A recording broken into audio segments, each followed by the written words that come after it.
And some Christians, especially the Jehovah's Witnesses, say that Ham was the progenitor of those Arab people today.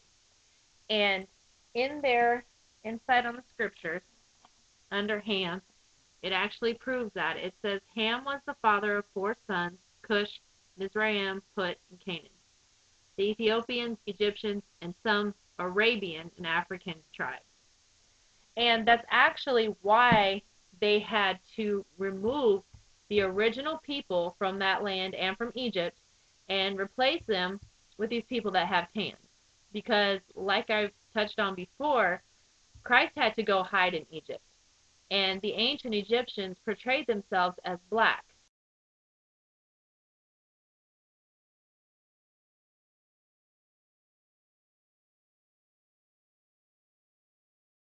So, as you can see, if you took that picture of that so-called African American child and placed him among those Egyptians, he would have been hard to find.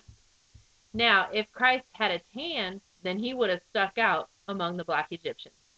And actually, an example of that is that I went to a wedding a couple years ago where I was the only white person there. And even though I'd been tanning, I was still easy to spot. And actually, those Arab people over there today are from Ishmael. And here in the Bible dictionary, under Ishmaelite, it says, the word is apparently used in the Old Testament in a wider sense, referring to the nomadic tribes of northern Arabia. All Arabs following Muhammad's example claim descent from Ishmael.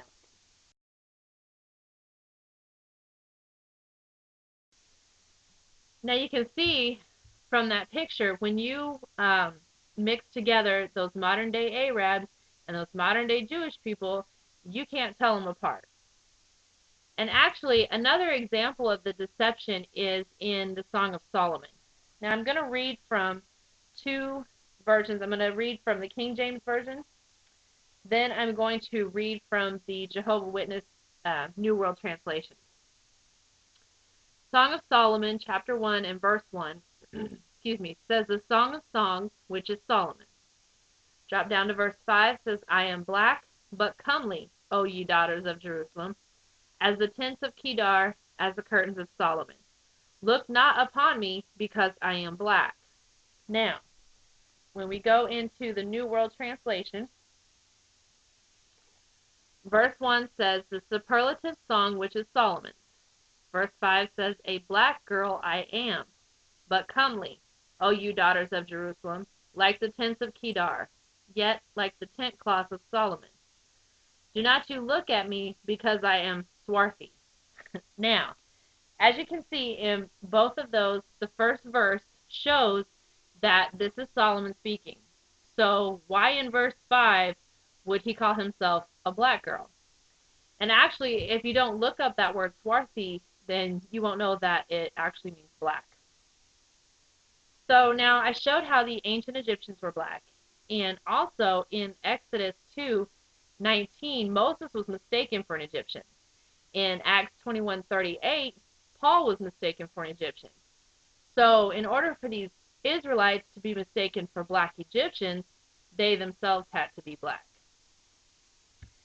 And the Bible actually points out who all has a hand in this deception that's been going on from before the slave trade down to today. If you look in Psalms 83, we're going to read verses 3 through 8.